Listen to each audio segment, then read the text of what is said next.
morning students, welcome to the Sorasar classes. I am Dr. Preeti Singh and I am discussing the topic that is the sense organ. The sense organ are very important because they are used by the daily basis. We are discussing about the nose, tongue, eye and the ear.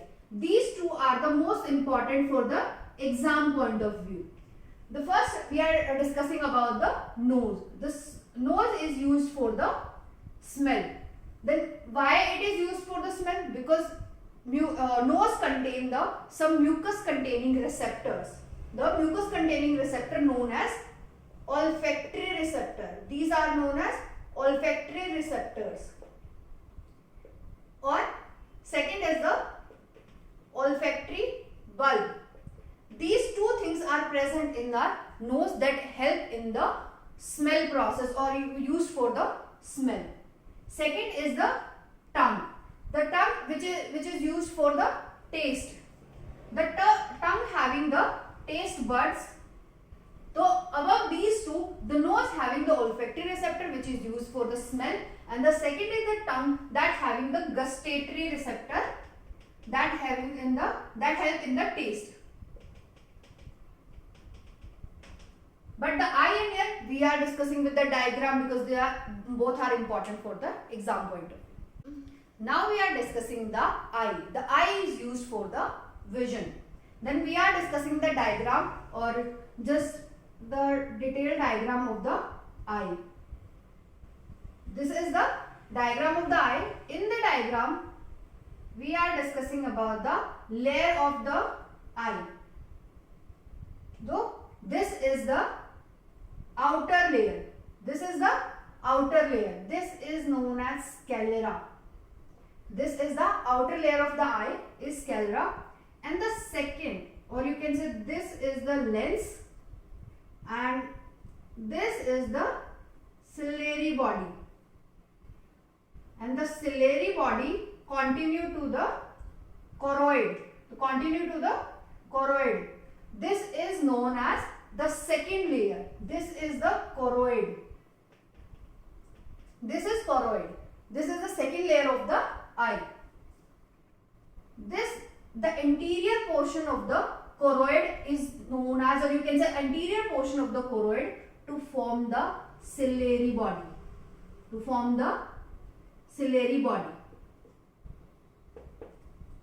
This layer is very thick and vascularized. This layer is very thick and vascularized. In the same on the other side, this is also the sclera, and the second is this is the ciliary body and continue to the choroid. Okay. Now this is the lens. This is the lens which is held by the ciliary bodies. And now this is the third layer. This is the third layer. This is known as retina. What is this? Or this is also the retina. So you can say in the eye there are the three layers of the eye. That is, first one is the sclera. This is the outermost layer. And the second one is the choroid. This is the thick because they have this is having the blood vessels in this, and the interior portion of the choroid is or you can say interior portion of choroid to form the ciliary body, and the third layer is the retina. The anterior portion of the sclera is cornea. What is this? The cornea. The sclera, anterior portion of the sclera is known as cornea. Other than this, we are discussing about this is the optic nerves. What is this? This is the optic nerves. Now we are discussing the layer of the eye one by one. The first one is the sclera. The two things we are discussing about the sclera, this is the outermost layer of the eye. That is outermost layer, and it helps in the protection of the eye. Protection of the eye. These are two things about the sclera. second is the choroid. The second is the choroid. This layer is, first one, this is thick. First thing about this is the thick in nature. Why it is thick? Because, or second is, it is bluish in color. Bluish in color. Why? Because in the choroid there are the blood vessels present in this. The blood vessels is present in the choroid. About the choroid, there are the 2 to 3 things that is important for the eye. That is, first one is the ciliary body. Ciliary body.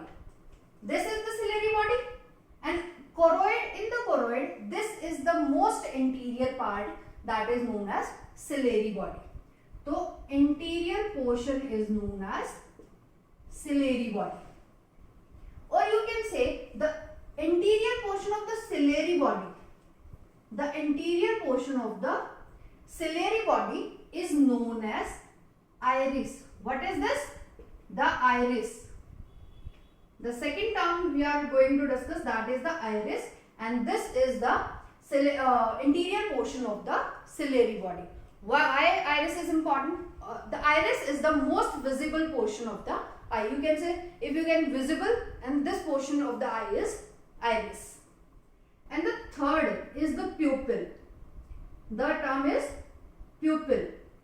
The aperture is surrounded by the iris.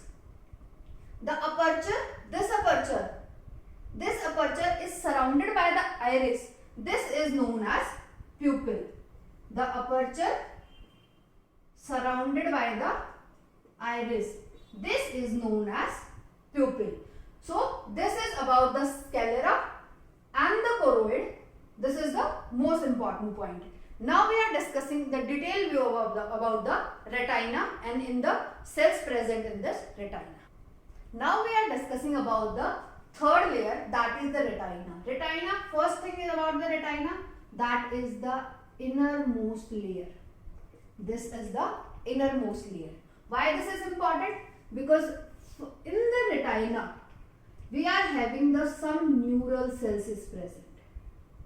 In the retina some neural cells are present, that is inside to outside we are going to discuss. That is, the first one is the ganglionic cells. Second one is the bipolar cells, and the third is the photoreceptor cells. Then first is the ganglionic cells. Ganglionic cell. Second is the bipolar cell. And the third one is the photoreceptor cells. Now we are discussing more about the photoreceptor cells. Why? Because in the photoreceptors we are having the 2 type of cells, that is the rod cells and the cone cells. The cone cells is used for the vision. The cone cells is used for the vision, or you can say the photopic vision.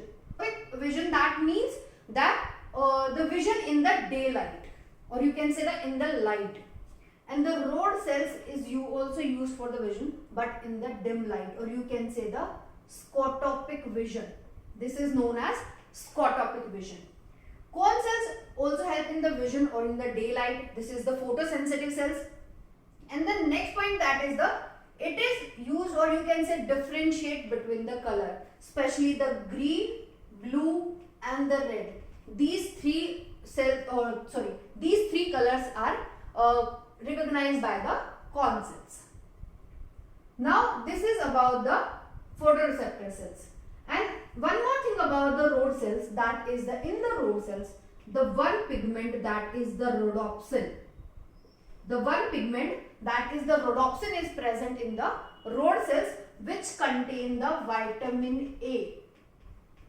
That contain the vitamin A. These questions point of view, these are the most important points. That is about the rod cells, that is the rhodopsin, the pigment present in the rod cells, and the second is the cone cells. This is used for the vision or in the daylight, that is photopic vision. And second is the color. Which color are used? That is the green, blue and the red colors. In the photoreceptor cells, we are discussing the cone cells is present or absent. On the basis of this thing, we are having the 2 points. That is, first one is the blind spot. Then this point, you can say the optic nerve, at the posterior pole, that we are having the one spot that is known as blind spot. This receptors, or you can say, sorry, this spot having, or you can say, devoid of the cone cells. There is no cone cells present in the blind spot. Anterior to the blind spot, there is one spot. This is known as fovea. What is this? This is the fovea, or you can say macula lutea, having the part, this is known as fovea. This fovea yellow in color and having the maximum amount of the cone cells present in this area. These two areas are important. That is, the first one is the blind spot, where there is absence of photoreceptor cells, and the second one is the fovea, that is where the maximum union and abundant of the cone cells is present. This is the most sensitive area of the eye. All of this we are discussing two things, that is the vitreous chamber and the aqueous chamber. This portion, the lens and the cornea, in between these, this is the space, this is known as aqueous chamber, and the lens and this point, this is known as, or you can say lens bit and the retina, in between the space is known as vitreous chamber, and the fluid present in this particular respective chambers, this is known as aqueous humor and the vitreous humor.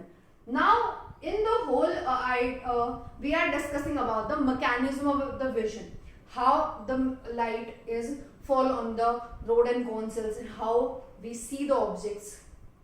Now we are discussing about the mechanism of the vision, how we see the objects. In this, the light is fall on the retina, or you can say the light rays of visible wavelength. This is important. The visible wavelength is used in the mechanism of the see the vision. The light ray of the visible wavelength focused on the retina.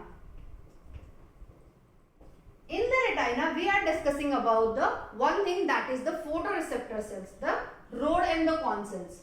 These light act on the